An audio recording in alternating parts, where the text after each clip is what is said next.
Kansas City Sports Update Studios. Welcome to Kingdom Radio, where we talk about all things Kansas City Chiefs.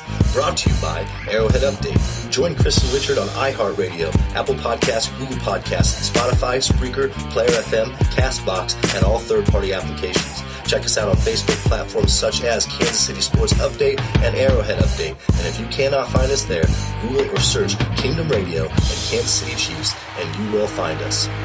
Welcome to the Kingdom. Kingdom.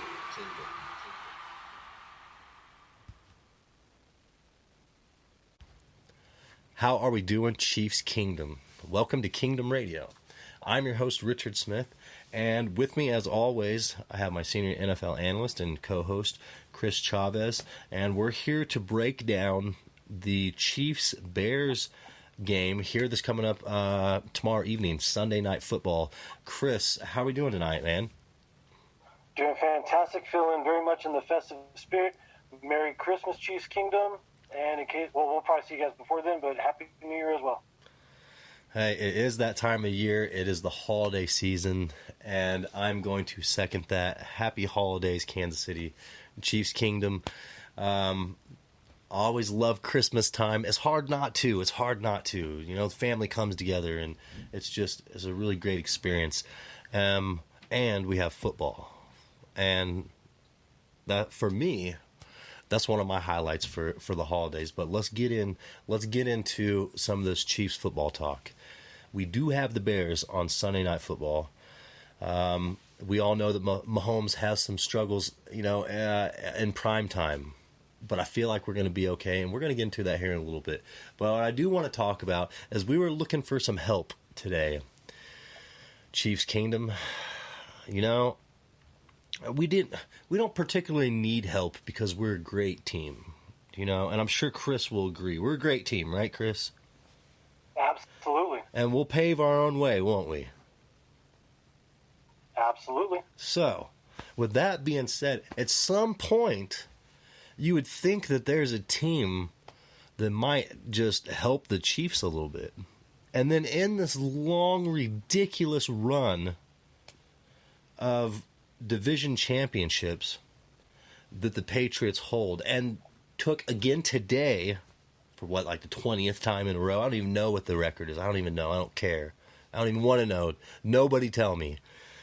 It's ridiculous is what it is. But look, I was rooting for the Bears. I know all of the NFL was rooting for the Bills today. Chris, let's hop into this game, because if the Bills beat the Patriots, ultimately it would have put Kansas City in the number 2 spot and would have gave us a great shot at a bye week. And, you know, home field at least, you know, through part of the playoffs. So what does this mean for the Buffalo Bills and then also the Patriots as well as the Chiefs? Kind of break this down for us, Chris. Well, the win for the Patriots definitely sets them up to control their own destiny going into next week. They essentially lock up the second playoff position, so they're basically going to be having a bye week with a home game in Foxborough. Right. The only way for the Chiefs, or anybody else for that matter, to take that position is if New England loses to Miami next week, which, if we all remember how things went in week 1, it was like a 50-point beating. But last year, I remember last year's game between the Patriots and the Dolphins, one of the probably the best play of the season. Do you remember that? Absolutely.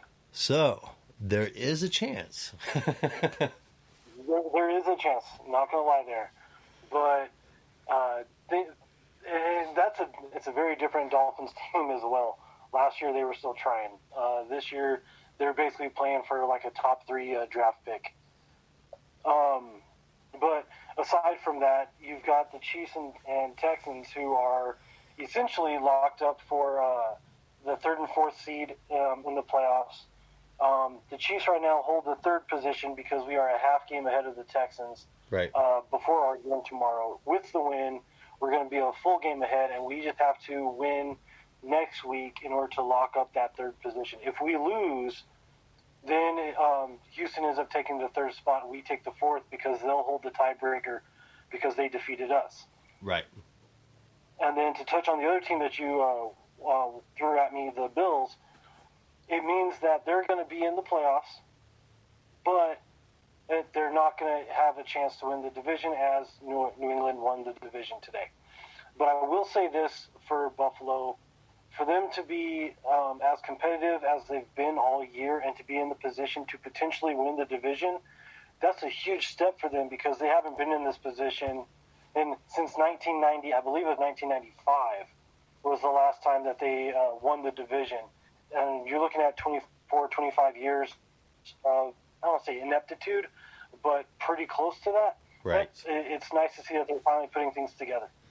And I agree with you. It's hard not to root for a franchise that has done, such dismal. They've been a splash in the pan for a long, long time. If that, I'll say that's at best.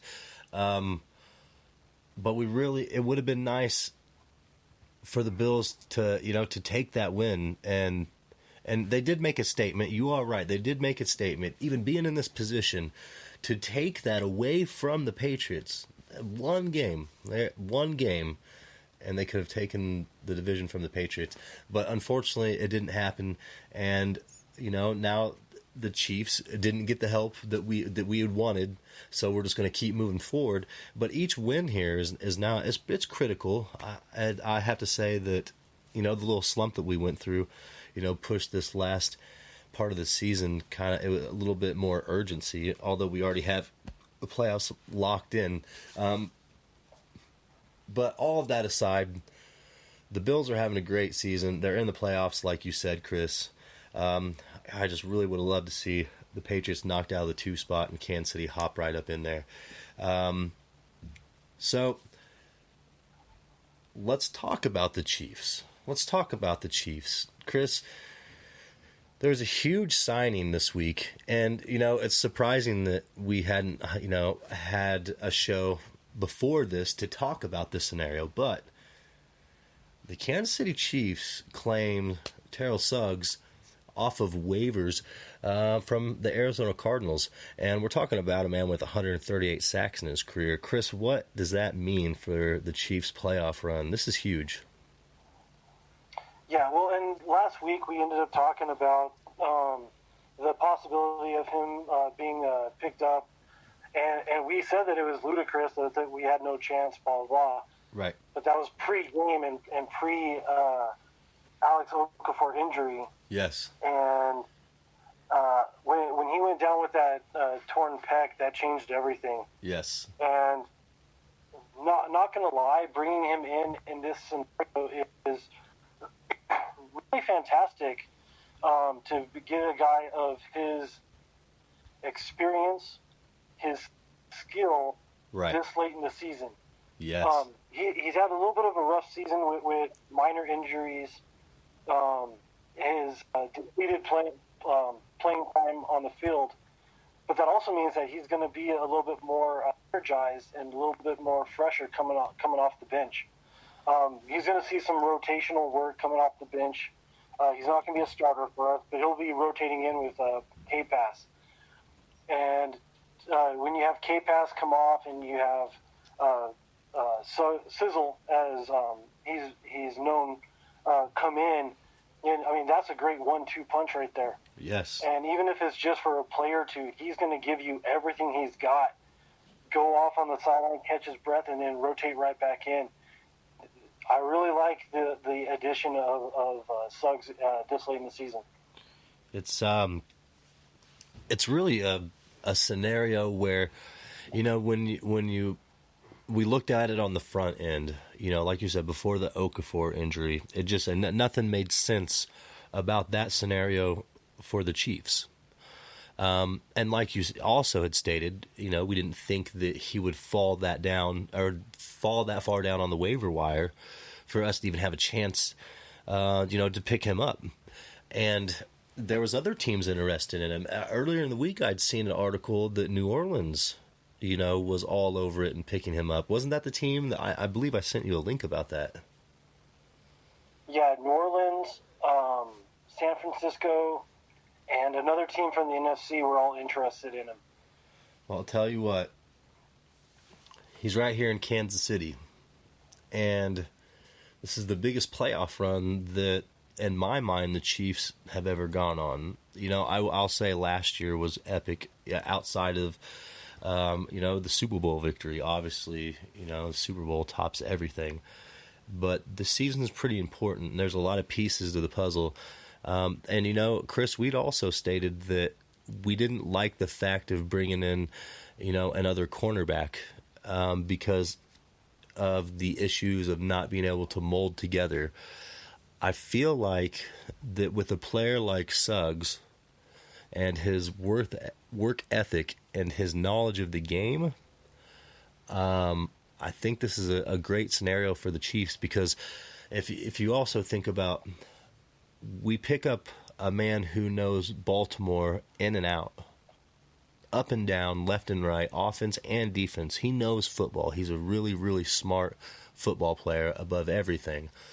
And for him to bring that knowledge to the Chiefs at one of the most pivotal points in the history of our franchise, can play a key component into, the scenario of the playoffs and ultimately, our goal of a Super Bowl. But it's a good fit. It's a perfect fit. And when are you ever going to get a chance to get a player like Terrell Suggs for $500,000 for a playoff run? Like I just stated, for one of the biggest playoff runs in franchise history.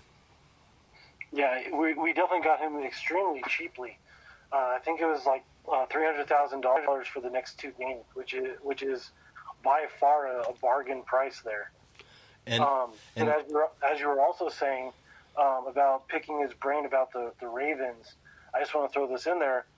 Frank Clark wears number 55 in honor of Terrell Suggs, and I think it's going to be very huge for him to be able to play with Sizzle and pick his brain and be able to kind of get into his mind and run some things off of him.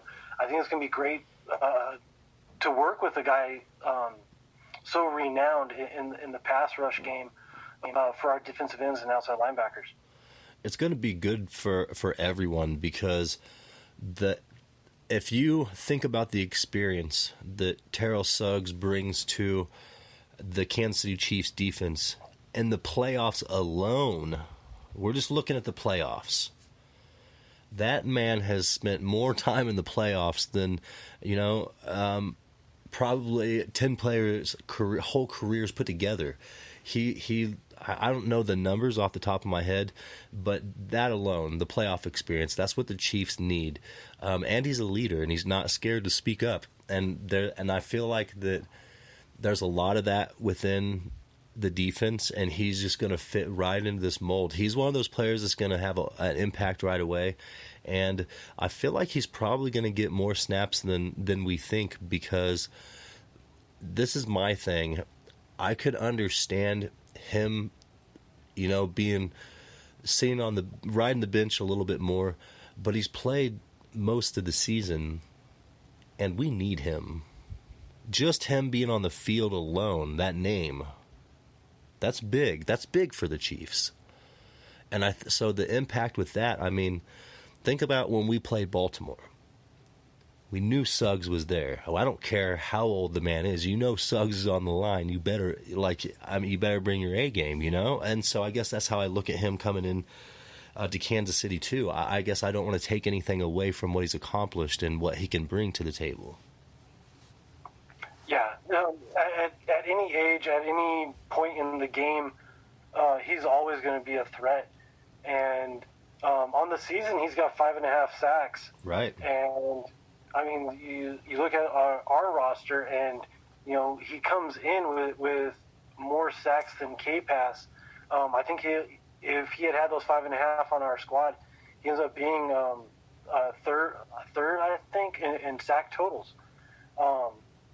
And that's no discredit to our defense. We've been able to get after him from a lot of different angles. But Sizzle just brings another element, and he will always command attention. And even if it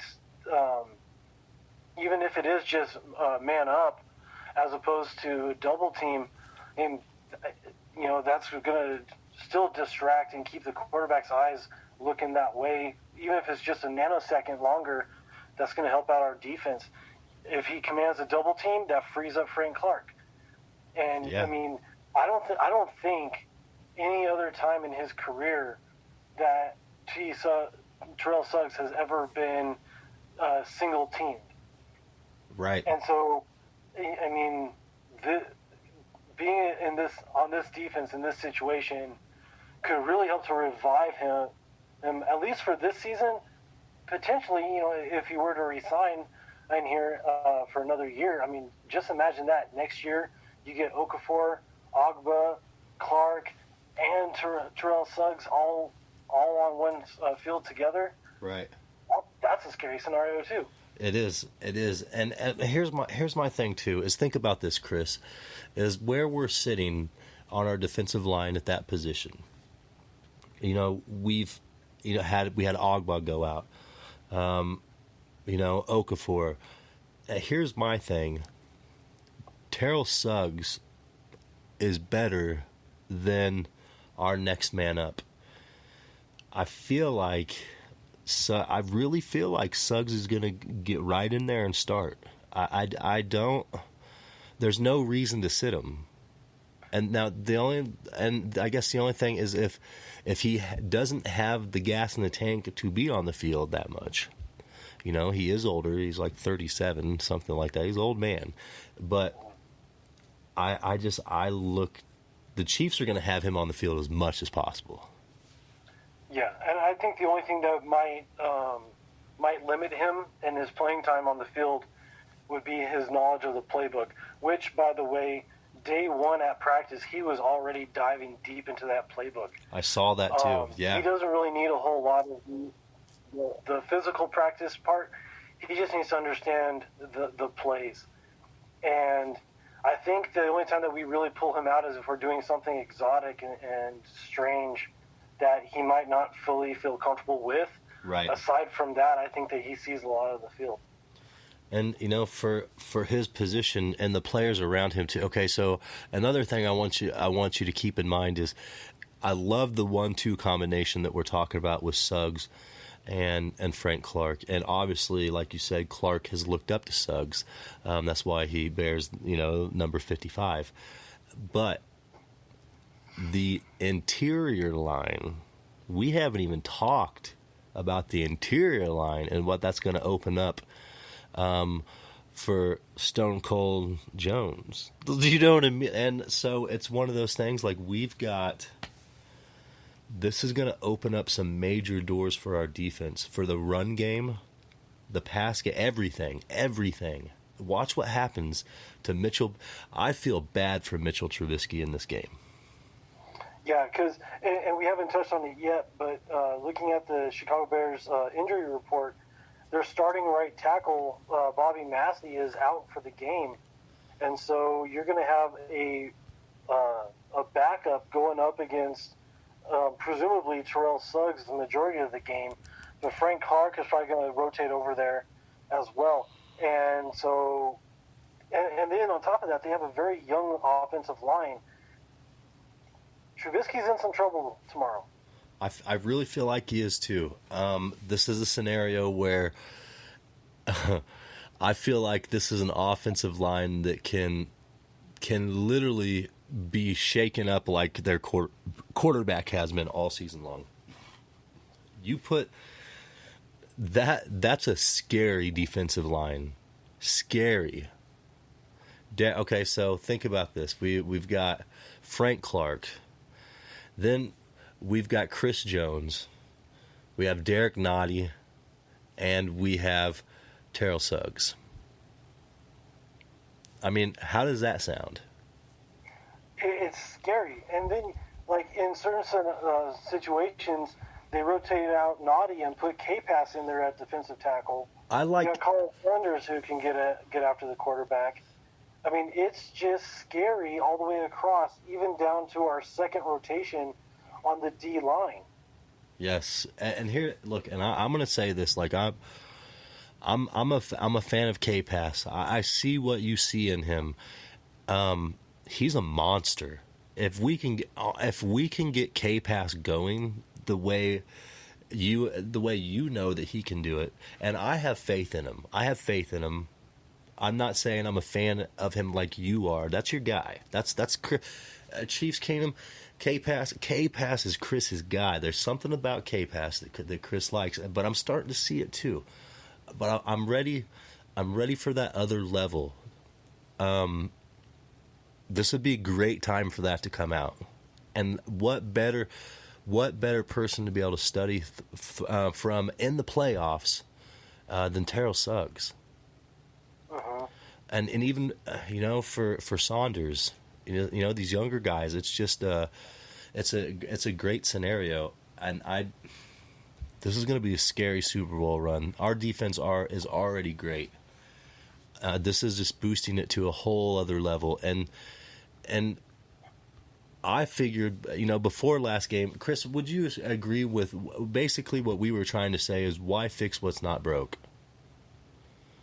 When it came to us even taking a look at Terrell Suggs before Okafor went down, it was a scenario where why fix what's not broke.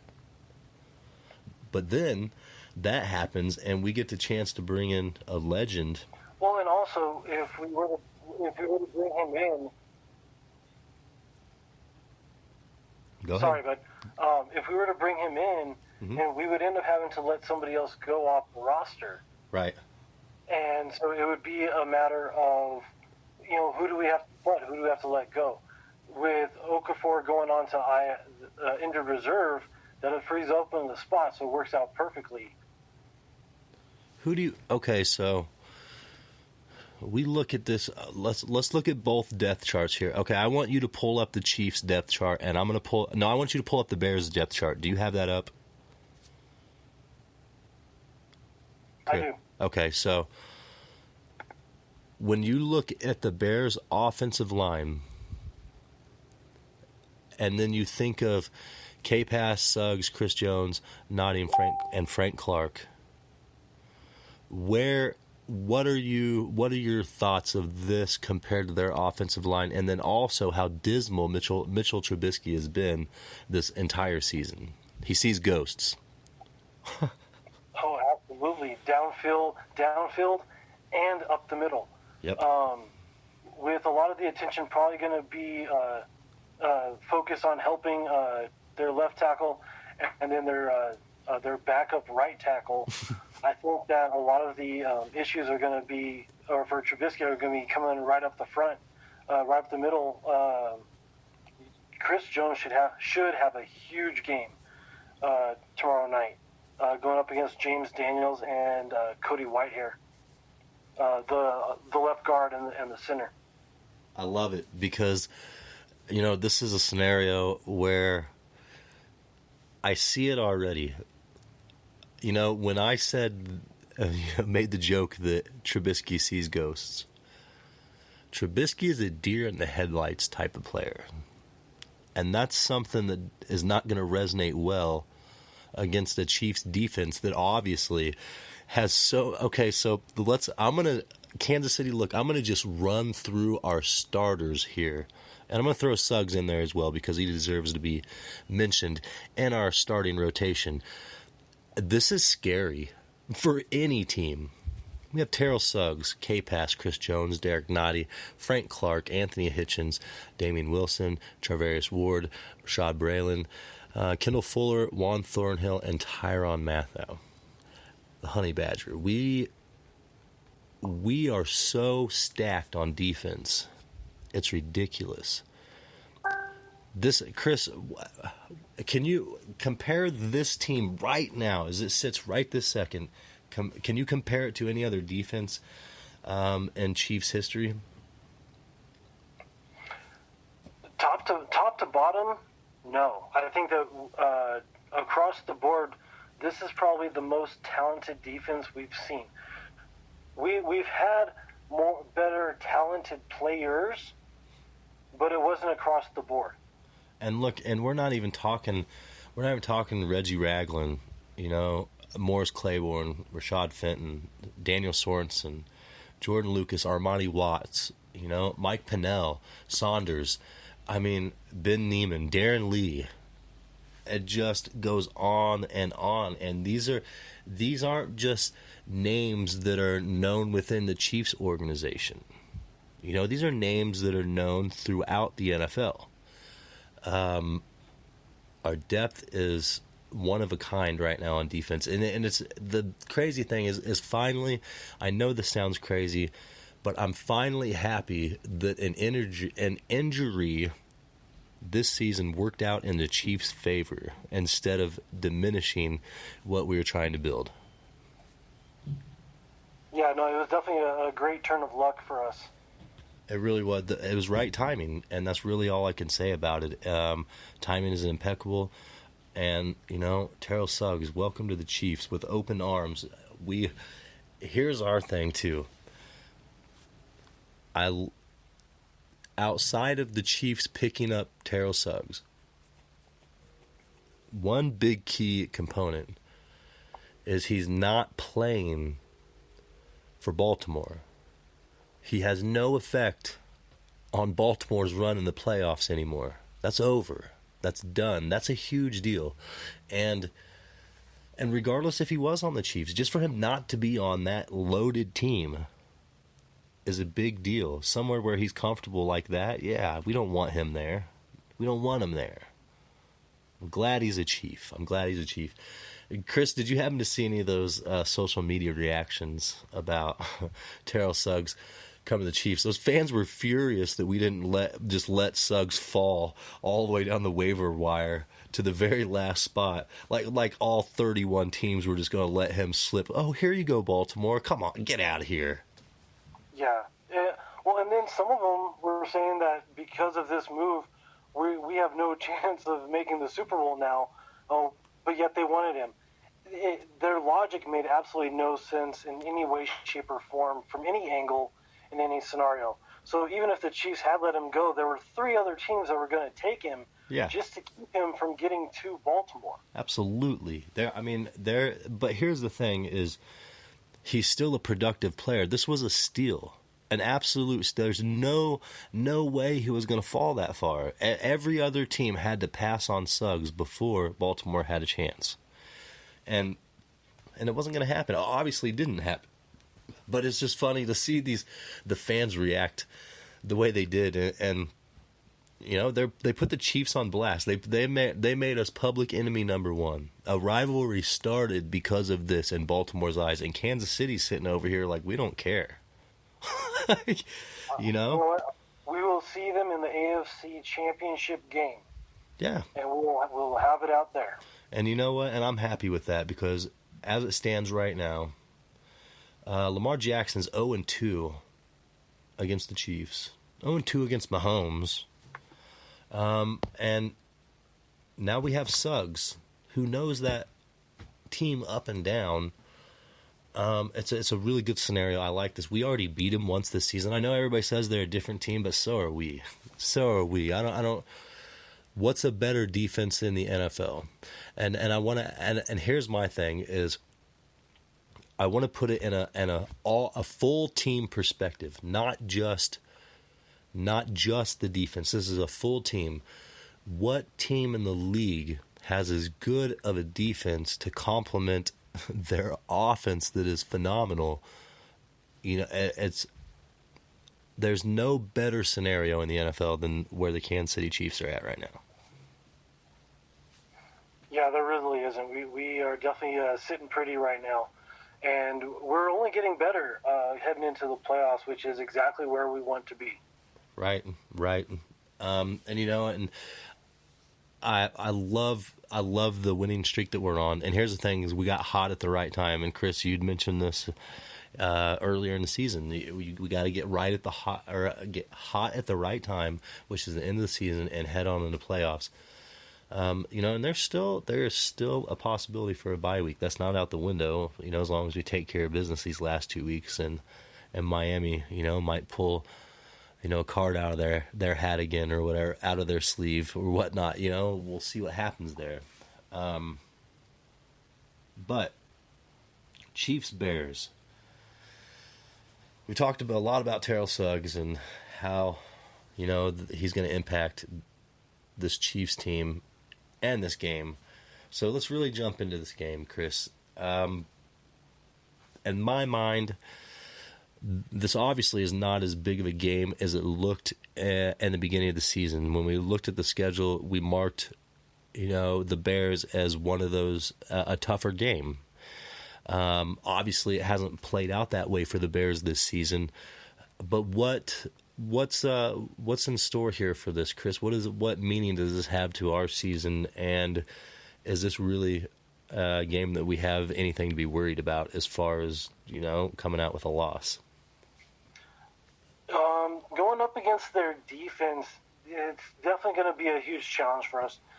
I'm not so worried about their offense. I mean, they definitely have some weapons. I think that some of their weaponry on offense is going to help us get ready for the playoffs, and I'll talk about that in a second. But their defense really is really good this year.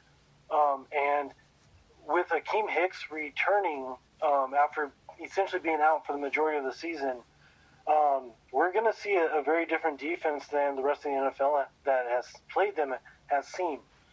Akeem Hicks is really the key component on their defensive line. He is going to get at Mahomes. He's going to affect his throws.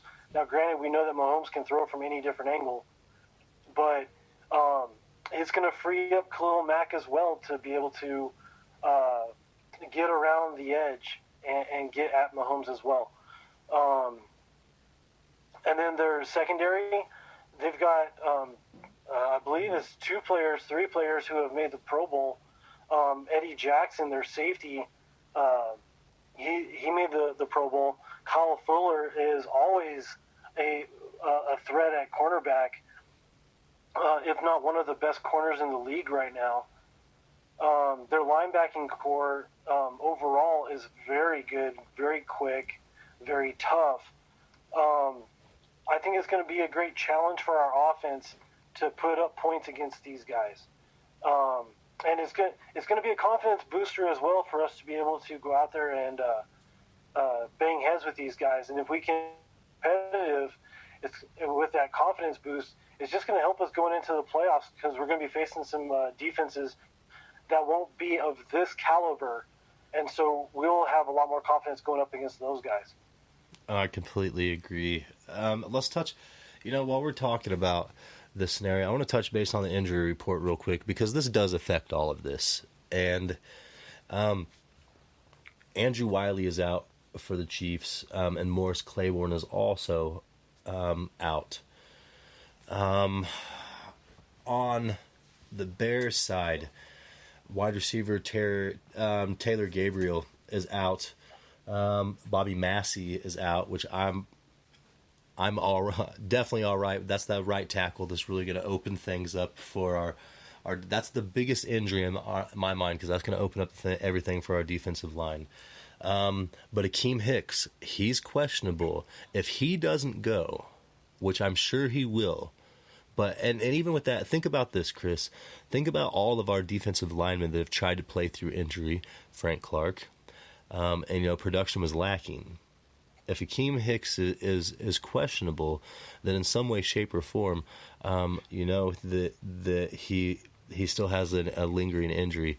That could put him on the sideline for the rest of the game. One wrong play, and another questionable is Prince Amukamara, and I also, that's one of their cornerbacks. And you didn't mention HaHa Clinton-Dix. That's another part of their defensive backfield that is a key component. But it would be nice to have Prince be out of this game because obviously that'll open up some things for I would probably say McCole Hartman, Sammy Watkins. Probably Watkins more so. I think Ford's going to end up being part of the bracket that they'll use to try to shut down on Tyreek Hill. But they're going to be leaning on Prince Amukamara to be on an island by himself with Watkins or whoever ends up on the other side. So here's my thing, Chris. I feel like the same attack that the Chiefs need to go at the Bears with defensively, up the middle, on the interior defensive line, that's the same attack that the Bears need to come at the Chiefs with. Andrew Wiley's out. So, for me, that's a scenario. That's a dangerous situation, but at the same time, as long as our right tackle, and our left tackle, as long as they can hold their blocks, then Mahomes can obviously roll out. Yeah, but and as we've seen with Fisher and Schwartz on the field, Mahomes has that ability because our tackles are amazing in that regard, and a lot of the pressure that Mahomes has seen, not all of it, but the majority of it has come up the middle. So that's nothing for, that will be new for Mahomes. And the great thing about this scenario is, Mahomes is the best quarterback in the league scrambling, and we all know that anyway. There's really nothing. It's hard to slow down Mahomes no matter what. The thing here is limiting the QB pressures, the scrambles. We don't want him on the ground. And so what are the Chiefs going to do, to lock in this offensive line so we can keep Mahomes on his feet? They're going to put Stefan Wisniewski in at left guard, and I feel like that's going to be the key component to really solidify the interior. He's a missing piece that we just haven't really utilized, but when he's on the field and he's on the line, they just look a lot better. There's a certain comfort level, that I have when he's playing on the offensive line, and there's obviously things that these coaches know that we don't, but it's just he's taken advantage of every opportunity that's been put in front of him, and he's flourished. I've been happy to see what's going on there. Am I happy overall with our offensive line this season? No. And with that, Chris, what would you give our offensive line? Rate our offensive line 1 to 10 this season compared to what we are famous for offensive lines. As a teacher, I grade on an A to F scale. Fair enough. Let's roll with that. I give him like a D minus. It's bad. It's bad. It is. I think the only thing that's really keeping us from having an F offensive line is our 2 tackles. Right. And even then, Fisher ended up being out for a couple games, and we had to go through, I believe it was like 4 or 5 games with Cam Irving at tackle, which was awful. But when everybody's been on the line and healthy, we've been playing at about a C level, give or take. Mm-hmm. But I have not seen any sort of like A level, A effort offensive line play at all this season. And I think that's a reflection on our running game as well. Absolutely. And like you were talking about, and really where this all boils down to is the interior offensive line, center and guard play. It's bad. It's horrible. And so we've honed in on the weakness, and now and obviously the Chiefs know that this is a weakness, and we all do too. But now this is a scenario: how do we make that weakness a strength? And I have an idea here. Outside the running game, there's no help with that. There's no help. Whose fault that really is, I believe, is a combination of things. But my main focus, if I'm the Kansas City Chiefs, is focusing on Khalil Mack all day long. The one way to take Khalil Mack out of the game, and the best thing that's the easiest for us to do, is run a 2 tight end set on passing plays. Because if you run a 2 tight end set, you're taking one linebacker out of the scenario and possibly two. You take 2 linebackers out of the scenario, Khalil Mack is not going to rush. They're not going to send their last linebacker after the quarterback. So if we can just keep their defense spread all the way across the field, I feel like that's the best way to kind of eliminate the strength of Khalil Mack and his rushing attack. And how do you feel about that, Chris? Well, you definitely have to wear him down, but then also you have to run away from him and make him chase the play down from the backside, which is just going to help to tire him out even further. On passing plays, you got to chip him with the tight end, and then even then, leave the second tight end in to block him as well. And it's not going to necessarily be the only guy blocking him. You have to double team him, but make him run all over the field and get him tired. When we played against him when he was with Oakland, and I could be wrong here, but I don't recall him ever having a huge monster game or a major impact on the games. He never has against the Chiefs, and you're right about that. And it is funny because if you think about the huge impact players in the AFC West, none of them have done a thing against the Chiefs. Yeah, absolutely, and that really is a testament to our tackles and to our tight ends as well, because they're utilized in shutting down those outside pass rushers, whether it be a defensive end or a linebacker. Mm-hmm. And we've really shut them down. And going up against Chicago, their outside backers are Khalil Mack and Leonard Floyd. Leonard Floyd's nothing to slouch about, but he's no sack master like Mack. Right. And looking at their sack, their 2 leading sack players, you got Khalil Mack with 7.5, who is leading the team, and then their defensive tackle Nick Williams with 6, and then everybody else after that has 3 or fewer. And so, realistically, we only really have to worry about up the middle. Right. And Khalil Mack is probably going to end up running a lot of stunts to try to get into our interior line, and so we just need to bounce outside and be able to get outside of him and get Mahomes into some open space so he can either make the throws or dump it out to somebody who's out in open space. If they're attacking up the middle, which that would be the best game plan, here's my thing is no matter what you game plan, quote unquote, against for the Chiefs, there's too many weapons, and everybody knows that. You can't stop the Chiefs. You're just going to try to slow them down. You go up the middle against the Chiefs. That's when we just do the Chiefs do short dump passes, to running back, end arounds, just screens, all those short little dump plays, because when they're sending everybody up the interior, there's nobody, like you said, out in the flats. There's nobody on the sideline. There's huge yardage coming out of those short plays as long as we can get the ball out of Mahomes' hand. It could play right. Honestly,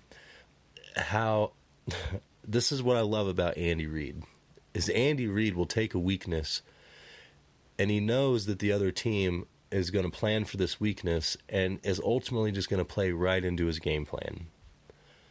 And that's my favorite thing about Big Red, is he sees it as a chess match. And he sets it up before you ever take the field. He knows what's coming before before it even happens.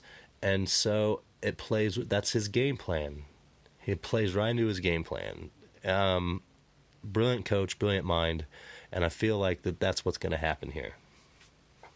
Yeah, and I think that's actually why we've been such a strong second quarter team, is we come out in the first quarter and not necessarily complete vanilla, but we'll play like a French vanilla offense, and we'll see what defenses are throwing at us. And in that second quarter, we make adjustments, and then we absolutely destroy them. Yes. And I feel like that's what's going to happen tomorrow. Is we're gonna come out and we're gonna give them a look that they're expecting, and we're gonna see what they're throwing at us, and then we're gonna make adjustments that they just cannot overcome. Right, and this is gonna be a fun one to watch. And here, Chris, here's my thing. I understand how good their defense is, but on the other hand, all we've done all season long is played awesome defenses. We have the number one, is it the number one toughest schedule? The number one toughest schedule in the league. And they've all been defensive teams. You know, they really have a lot of defensive teams. We've been battle tested. You know, would you say that's a fair statement? The Chiefs have been battle tested this season. Absolutely. So we have been battle tested. We have come out on top, and I don't see tomorrow being any different. We've seen a lot of great deep. We've seen the best, probably all top 10 defensive we've probably seen. Maybe lacking one, which would I'd probably say the Saints or something. But we wore them all out, all of them. Even if we lost the game, we wore them out. This isn't going to be any different. Coach Reed knows what he's doing. Spags obviously has a handle on his defense. I watched a press conference with Spags the other day, and his comfort level in this press conference about Terrell Suggs and the defense and everything, he looked like he was on cruise control, just the most laid back, calm. He not a care in the world, it seemed like. But that's the talent we have. That's the team that we have. These guys, great team, great defense. They're not going to slow us down. There's no team in the NFL that can slow down the Kansas City Chiefs offense. But here's my thing. This is the point I want to get to. I feel like, Chris, and Chiefs Kingdom, this is the game where we're going to see the complete package. This is the game where our offense is going to come out on all cylinders. This is the game where our defense is going to come out on all cylinders. This can be really nasty. We have an offense that is nothing without a quarterback and the Bears. Mitchell Trubisky is not that answer. It might get so bad in this game that they will put the ball in Chase Daniel's hand. They might, honestly, Chris, I think the Bears would be better off if they started Chase Daniel. I think there's a lot of Bears fans who would agree with you this year. And mind you, Chase Daniels, comes from my favorite college team, Mizzou Tiger. He almost took us to national championship. Great run. Thank you, Chase Daniel. I appreciate that. Mitchell Trubisky. You're part of that draft class, bud. You are, But I'll say you're that quarterback. And with you being that quarterback, it's not sitting very well for you against this Chiefs defense. So, I really think that the Chiefs are still going to put up like 35 points on the Bears. I really think that the Bears are going to have a dismal offensive game just because we're going to get to Mitchell Trubisky so much. All you got to do is flick him with a feather and you're in his head. It's over with for Mitchell Trubisky. There's no way. Chris, what do you think? I definitely have to agree there. I think that Trubisky is going to be the weak link on the offense. Based on their offensive attack, they like to hit at 3 different tiers. And Trubisky is going to be a little slow to especially read against our defense because we do so many different things with our defense. Yeah. And if we can slow down his reads even just a little bit, that's going to give our pass rushers that much more time to get to him and hit him. And, we won't necessarily always get to him. I think we're going to get to him a lot tomorrow. But I think it's going to force a lot of throws to their tight ends because – and I'll get to this again. But their tight ends, none of these names at all are worth even being scared or worried about. No. Jesper Horsted, J.P. Holtz, these guys have done almost nothing for them all season long. And their catching totals, these guys all have less than 10 catches, which is ridiculous. Adam Shaheen, who is he's not even on their depth chart. He has the most catches by a tight end for them at 9, and he's not even on their depth chart. They have 5 tight ends with catches this year. Trey Burton's not even on their depth chart. I believe he's injured and off. Shaheen, I think, same thing. These other guys, 12 games, 6 catches, 8 games, 9. No, I'm sorry, that was the backup. 11 games, 6 catches, 4 games, 7. The tight ends are nothing to be worried about. I honestly, if I'm Spags, I'm letting those guys run free because I'm not worried about them necessarily doing anything scary against us. I focus on the wide receivers. The Bears have 3 who are going to be healthy for this game. Right. That are proven. Right. Allen Robinson, I think, is going to be the biggest threat for us because he's a big body who can stretch the field. I think that if we can shut him down in the passing game, not that we haven't already done really good in the passing game, but I think it'll drastically help our confidence because we haven't faced a big-bodied wide receiver like Allen Robinson this season. So with we faced some fast guys who are scary, but we haven't faced a guy like him. Right. So with Taylor Gabriel being out, do they put Cordell Patterson in that place? Because they have Anthony Miller on the other side, but they also have Riley Ridley. So who's going to take the place of Taylor Gabriel? Because they have some depth at receiver too. They really do. That in my opinion, that's their biggest strength is on their whole offense is their wide receiving core. Yeah, and I think that Riley Ridley is coming back off of a very, very slow start. He's only played in 3 games this season, and he's had 3 catches. Cordell Patterson, he's basically been healthy for every game. He's only had 10 catches. He's more of a return guy. He is. I think that if he's in the game, we should be expecting either a run or a wide receiver screen. So if we see him in the game, we need to play him up on the line. Right, completely agree. And try to shut him down and keep him off from escaping off the line as much as possible. Because it's probably going to be a quick hit either to him or going in his direction. We just need to get past him and hit the running back. But if Riley Ridley is in the game, that's going to be more of a passing receiving threat than Cordell Patterson is. Right. They should go with Riley Ridley. Just to get him some experience as well going into next year, and see if maybe Trubisky and he can create some sort of bond relationship and maybe turn around this season. I don't see it happening, but they need to see what they have there with those 2 guys. So, before we move over to the offensive side of the ball and talk about the offense real quick, we're getting almost to the hour here. I do want to say this.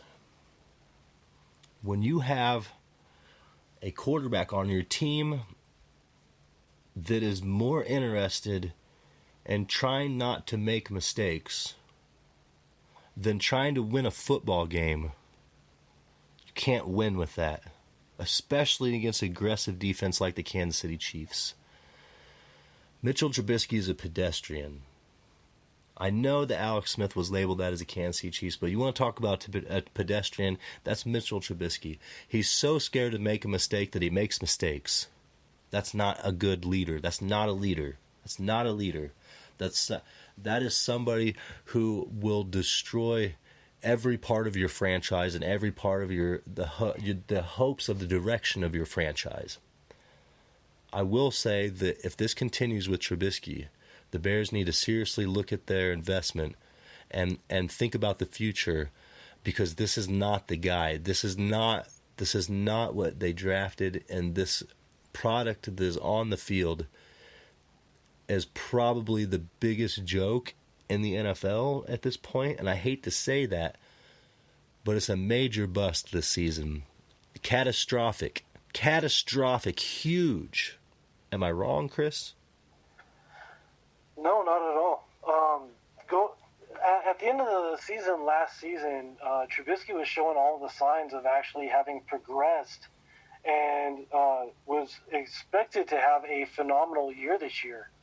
And for whatever reason, whether he somehow became cross-eyed, is having eye issues, he's tying his shoelaces backwards, he's throwing a left-handed football, I don't know. He is not performing even where he was last year. And it's really inexplicable, other than maybe it has something to do with the offensive line, kind of like with New England. The poor offensive line play is forcing him to have to throw rushed. And but even then, like, you would think that you would see more consistent play out of him in a positive way, just on a few occasions. And the last 3 games, he's had some good games, but he was playing some lesser defenses. And going into tomorrow's game against, and I know that there's going to be people out there, even in Chiefs Kingdom, who are going to disagree with me here, he's going to be going up against one of the top 5 defenses in the league right now. Well, he's in for a very long, rough game.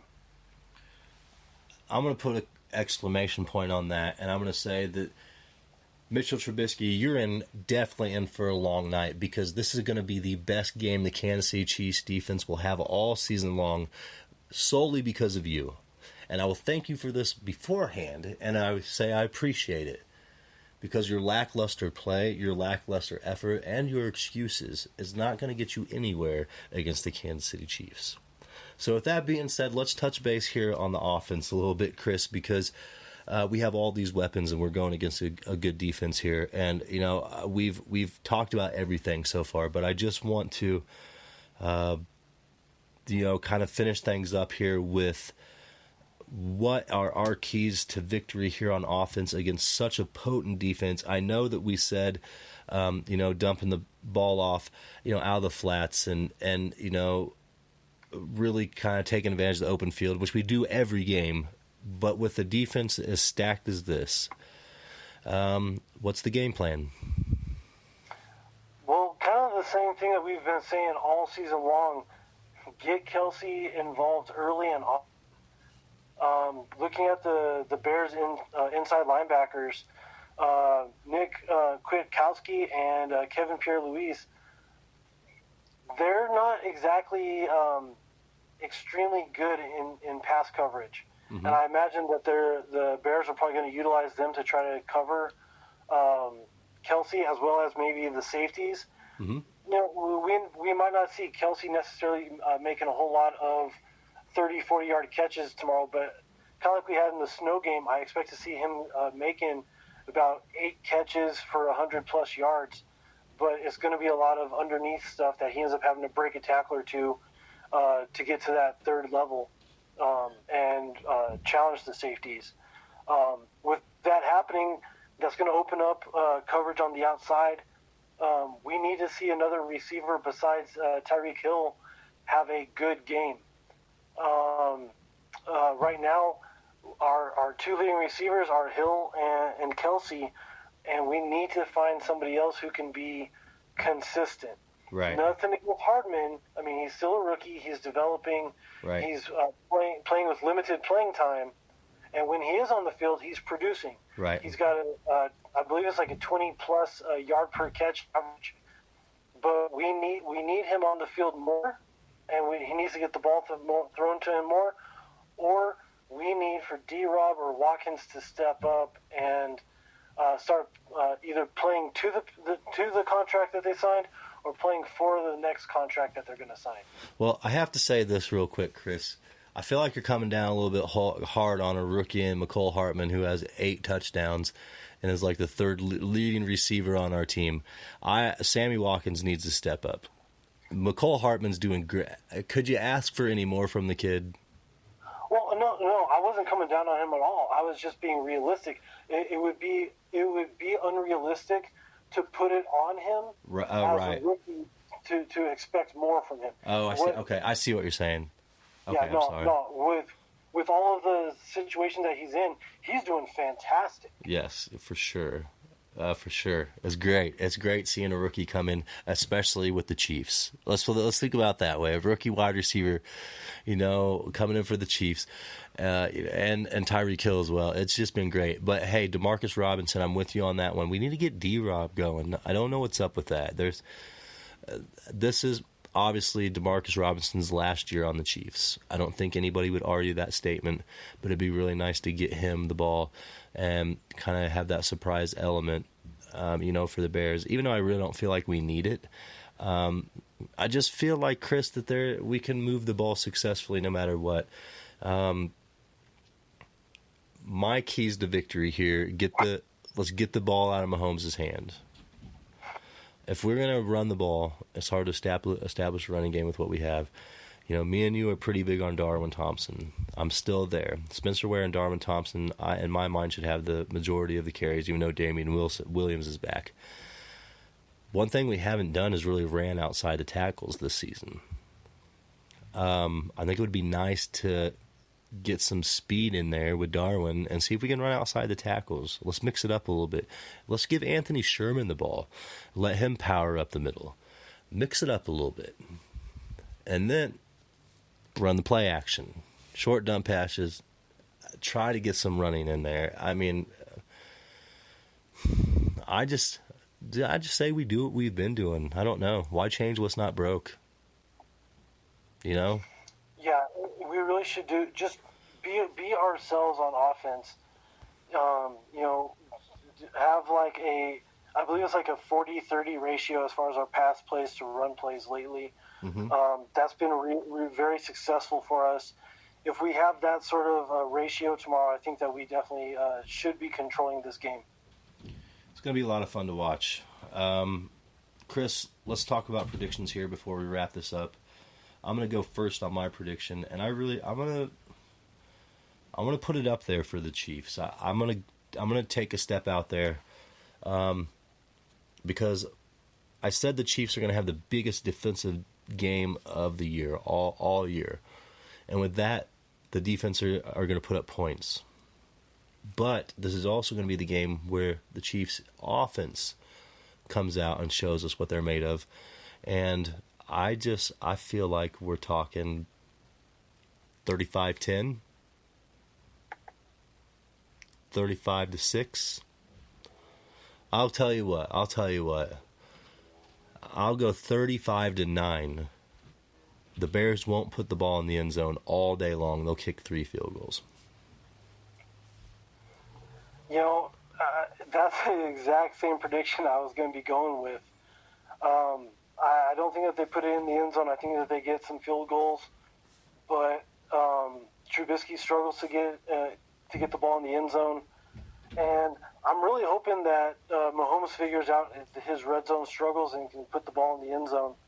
Although it wouldn't surprise me if we end up just kicking a lot of field goals, and it ends up being a line like 27-9, but it would. Anybody who watches the game knows that it's not really that close, right? And it should be more in the Chiefs' favor, right? It's also Sunday Night Football, but I think this is going to be the time where Mahomes can kind of kick that past them too. There's nothing that can really hold him down or the Chiefs. The only way that we lose is getting in our own way, because there's no team that can match the Chiefs' offense, and we're going to take advantage of that here tomorrow evening. Chris, is there anything else you'd like to add to this before we wrap up the show? Just Feliz Navidad. Feliz Navidad. Merry Christmas, Kansas City. We appreciate you tuning in. Check out this game tomorrow night. Sunday Night Football. Get excited. Kansas City, we got the Bears. This should be a pretty simple game for us as long as we can just execute. and let's go on to the Chargers, and let's get into the playoffs here, because it's coming, Kansas City. It's coming. It's that time of season. We couldn't get any help from the Bills. It is what it is. We'll just lower our shoulder and keep on pushing on Kansas City. So, look, you have a great evening. I hope you guys enjoy. It's Saturday night. Have some fun. Be ready for this game tomorrow night. Enjoy Kansas City. You have a wonderful evening.